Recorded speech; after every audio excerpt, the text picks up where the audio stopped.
అన్ని అబద్ధాలే. మరి నిజంగా ఇక్కడైతే కుల్లం ఆయనే చెప్తున్నాడు, నేను దాచిపెట్టిన భంగి భాగెత్తున్నాను. దాని మీద మీరు అర్జెంటుగా సెక్షన్లు యాడ్ చేయాలి. బండి సంజయ్ గారికి నోటీస్ ఇవ్వాలి, ఇచ్చి ఆయన వాంగ్మూలం రికార్డ్ చేసి ఆయనను కూడా అరెస్ట్ చేయాలి. సంగప్పని కూడా అట్లనే చేయాలి. ఆయనను కూడా ఎగ్జామిన్ చేయండి. ఆయనకు ఇంటెన్షన్ ఉంది. అదేవిధంగా శ్రీరామ్ అనే వ్యక్తిని కూడా మీరు ఎగ్జామిన్ చేయాలి, అరెస్ట్ చేయాలి. అదేవిధంగా సంగప్ప గారికి, బండి సంజయ్ గారికి, రేవంత్ రెడ్డి గారికి, నరేంద్ర మోడీ గారికి, శ్రీరామ్కు వీళ్ళందరి మధ్యలో జరిగిన సంభాషణలు, ఈ సంభాషణల కాల్ డేటా రికార్డ్స్ అన్ని కూడా తీసుకురావాలి. రేవంత్ రెడ్డి గారు ఇలా మీరు ఓపెన్గా చెప్పాలి, మీ మధ్యన గౌరవ ప్రధానమంత్రి నరేంద్ర మోడీ మధ్యన 10వ తారీఖు నాడు పెరేడ్ గ్రౌండ్లో ఏం సంభాషణ జరిగింది? మోడీ గారు మిమ్మలను బండి సంజయ్ గారిని కాపాడమని చెప్పలేదా? ఏ దేవుని దగ్గర పోదామంటే ఆ దేవుని దగ్గరికి వస్తారు. లక్ష్మీనరసింహస్వామి దగ్గర పోదాం, లక్ష్మీనరసింహ పోదామా, లేకపోతే శ్రీశైలం మల్లన్న దగ్గరికి పోదామా, లేకపోతే ఉమామహేశ్వర స్వామి దేవాలయానికి పోదామా, సిరిసనగండ్ల లక్ష్మీనరసింహస్వామి శ్రీరామచంద్రుల దేవాలయానికి పోదామా, మీరు ఏ దేవాలయానికి అంటే ఆ దేవాలయానికి, భాగ్యలక్ష్మి దేవాలయానికి దగ్గర పోదామంటే పోదాం. బండి సంజయ్ని తీసుకురండి, మీరు రండి, మేమందరం వస్తాం. ఆ తడి బట్టలతో పోయి మీరు చెప్పండి, ఆ రోజు ప్రమాణం చేయండి, మీకు నరేంద్ర మోడీ గారు బండి సంజయ్ని కాపాడమని చెప్పలేదా? అందుకొరకే మీరు 9 రోజులు వెయిట్ చేయలేదా? మీరు ఓపెన్గా బండి సంజయ్కి ఒక సిగ్నల్ ఇచ్చిండ్రు, అది వే టు న్యూస్ కాంక్లేవ్లో. ఏమని? నువ్వు సరెండర్ చేయి, వేరే మార్గం లేదంటే మరుసటి రోజే నాకాబందీ ఎస్ఎస్ రాజమౌళి కన్నా గొప్ప బాహుబలి టైప్ ఆఫ్ డ్రామా ఒకటి మంచిరేవుల పోలీస్ స్టేషన్ దగ్గర,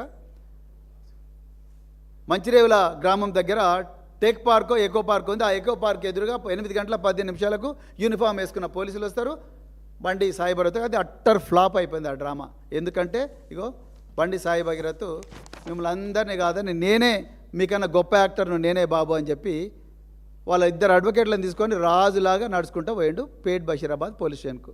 మళ్ళా ముఖ్యమంత్రి సిగ్గు లేకుండా ఇవాళ మీడియా ముందర చెప్తా ఉన్నారు.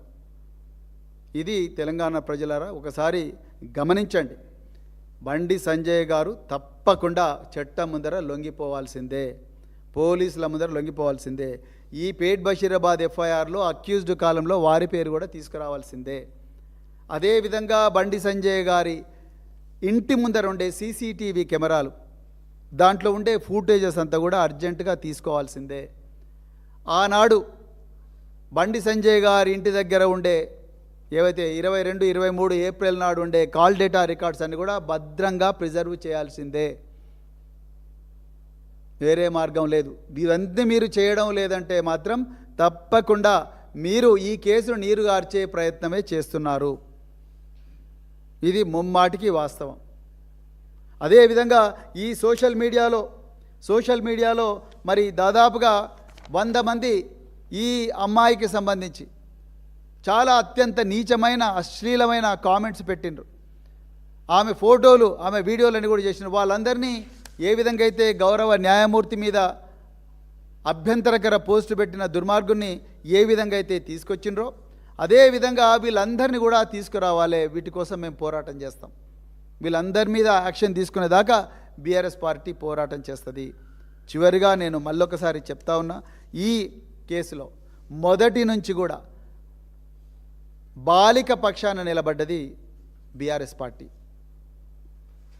కేసీఆర్ గారు, కేటీఆర్ గారు, మా నాయకత్వం అంతా కూడా బాలిక పక్షాన నిలబడ్డది. బాలికకు న్యాయం జరగాలని తెలంగాణ రాష్ట్రం అంతా కూడా రోడ్ల మీదకి వచ్చింది.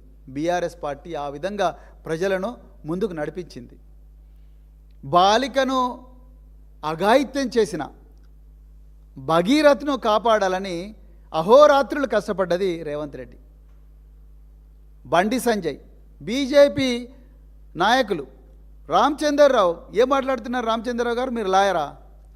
మీరు అడ్వకేటా? అడ్వకేట్ అయితే మీరు ఏం మాట్లాడుతున్నారు?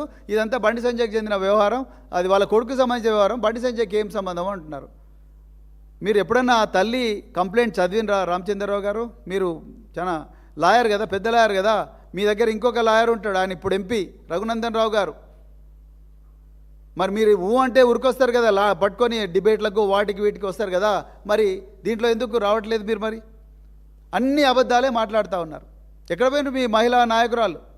ఎక్కడ పోయిన మీ రచనారెడ్డి గారు, ఆమె కూడా పేరు మోసిన లాయర్ కదా, మాధవి లత, డికే అరుణ గారు, నిర్మలా సీతారామన్ గారు, స్మృతి ఇరానీ గారు, మీనాక్షి లేఖి గారు, వీళ్ళందరూ ఎక్కడ పోయినారు? ఎందుకు మాట్లాడతలేరు ఈ మైనర్ బాలిక మీద?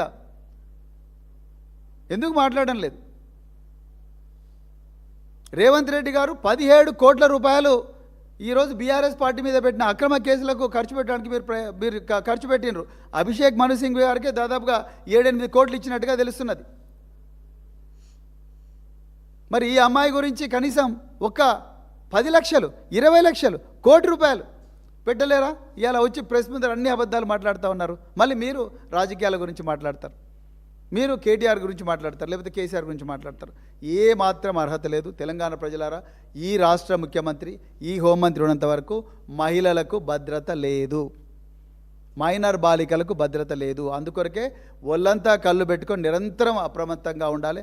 మరి ముఖ్యంగా ఈ పేట్ బషీరాబాద్ కేసులో ప్రతిరోజు కూడా మనం గమనిస్తూ ఉండాలి. రేవంత్ రెడ్డి గారు ఎన్ని కామెంట్లు చేసినా, ఎన్ని అబద్ధాలను ప్రజల లోపలికి సర్క్యులేట్ చేయాలని చూసినా కూడా మనం ఒళ్ళంతా కళ్ళు పెట్టుకొని నిరంతరం అప్రమత్తంగా ఉండి ఈ అమ్మాయికి న్యాయం జరిగేదాకా, ఈ కేసులో ఫాస్ట్ ట్రాక్ కోర్టు వెలిసేదాకా, ఫాస్ట్ ట్రాక్ కోర్టులో నిందితుడికి శిక్ష పడేదాకా, అదేవిధంగా ఈ కేసులో సహనిందితులుగా ఉన్న బండి సంజయ్ గారు, సంగప్ప గారు, ఇంకా శ్రీరాము, ఇంకెవరైనా ఉంటే వాళ్ళందరినీ మీద కూడా చట్టపరమైన చర్యలు తీసుకునేదాకా మనం ఎవ్వరం కూడా పోరాటం విశ్రమించకూడదని చెప్తూ మరొకసారి ఈ అవకాశం ఇచ్చిన మీడియా మిత్రులందరికీ కూడా హృదయపూర్వక ధన్యవాదాలు చెప్తూ జై తెలంగాణ, జై కేసీఆర్.